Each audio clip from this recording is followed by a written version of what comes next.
السلام علیکم، میں ہوں سید طرب۔ پچھلے ویڈیو میں نے آپ کو حضرت مریم علیہ السلام کا واقعہ سنایا تھا جو کہ عیسیٰ علیہ السلام کی ماں تھی۔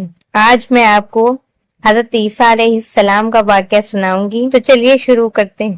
جیسا کہ میں نے آپ کو حضرت مریم علیہ السلام کے واقعے میں بتایا تھا کہ حضرت عیسیٰ علیہ السلام کی پیدائش کس طرح اللہ کے حکم سے ہوئی، اور اللہ تعالیٰ نے آپ کو بچپن میں بولنا سکھا دیا، آپ نے لوگوں سے باتیں کی، یہ آپ کا معجزہ تھا۔ اللہ پاک نے آپ کو نبی بنا کر بنی اسرائیل کی طرف بھیجا، جن میں توریت کی تعلیم کے متعلق بہت اختلاف ہو چکا تھا اور توریت کی تعلیم کے خلاف عمل کرتے تھے۔ اللہ پاک نے آپ کو انجیل مقدس دی، آپ اس کی تعلیم لوگوں کو سکھاتے رہے۔ اللہ تعالیٰ نے آپ کو بڑے بڑے معجزے عطا کیے تاکہ لوگ ان کو دیکھ کر ایمان لے آئیں۔ آپ نے فرمایا کہ میں تمہارے لیے مٹی سے پرندے کی شکل بناتا ہوں، مردے کو زندہ کرتا ہوں، جو کچھ تم کھاتے ہو اور جو کچھ تم اپنے گھروں میں جمع رکھتے ہو تمہیں بتا دیتا ہوں۔ میں تورات کی تصدیق کرتا ہوں، بعض چیزیں تم پر حرام کر دی گئی تھیں انہیں تمہارے لیے حلال کرتا ہوں۔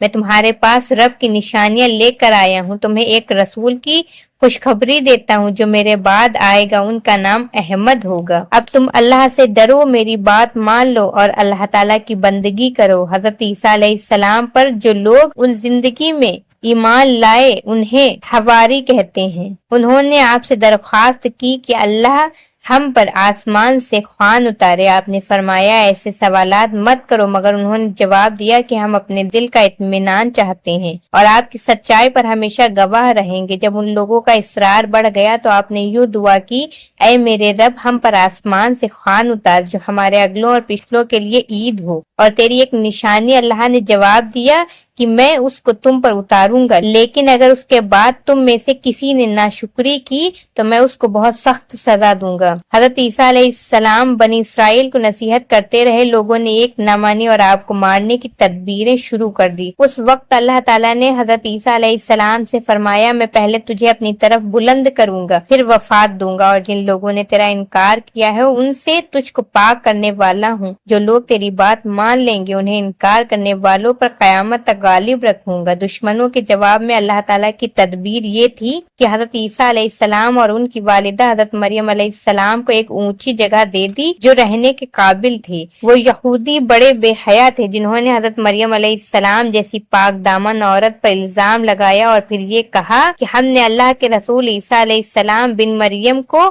قتل کیا ہے۔ اللہ تعالیٰ نے فرمایا ان کو نہ کسی نے قتل کیا اور نہ سولی پر چڑھایا، بلکہ اللہ تعالیٰ نے ان کو اپنی طرف اٹھا لیا۔ حضرت عیسیٰ علیہ السلام تمام عمر اپنی قوم سے بھی یہی کہتے رہے کہ میں اللہ کا بندہ ہوں اور عبادت کے لائق صرف ایک اللہ ہے، لیکن ان کے دنیا سے تشریف لے جانے کے بعد ان کی قوم یعنی عیسائی گمراہ ہو گئے اور کہنے لگے کہ حضرت عیسیٰ علیہ السلام اللہ تعالیٰ کے بیٹے ہیں، اور یوں کہنے لگے خدا تین ہیں، ایک اللہ تعالیٰ، ایک حضرت جبریل علیہ السلام، ایک عیسیٰ مسیح۔ یہودی اور عیسائی دونوں نے اپنے نبی کو خدا بنا لیا یا ان کو خدا کا مرتبہ دے دیا۔ کہیں مسلمان بھی اپنے نبی کو خدا نہ بنا لے، اس لیے کلمہ دوم میں مسلمانوں کو سکھا دیا گیا، اشہد ان لا الہ الا اللہ و اشہد ان محمد عبدہ و رسولہ، یعنی میں گواہی دیتی ہوں کہ اللہ کے سوا کوئی عبادت کے لائق نہیں، اور گواہی دیتی ہوں کہ محمد صلی اللہ علیہ وسلم اللہ کے بندے اور اس کے رسول ہیں۔ تو یہ تھا حضرت عیسیٰ علیہ السلام کا واقعہ۔ نیکسٹ میں آپ کو اصحاب کہف کا واقعہ سناؤں۔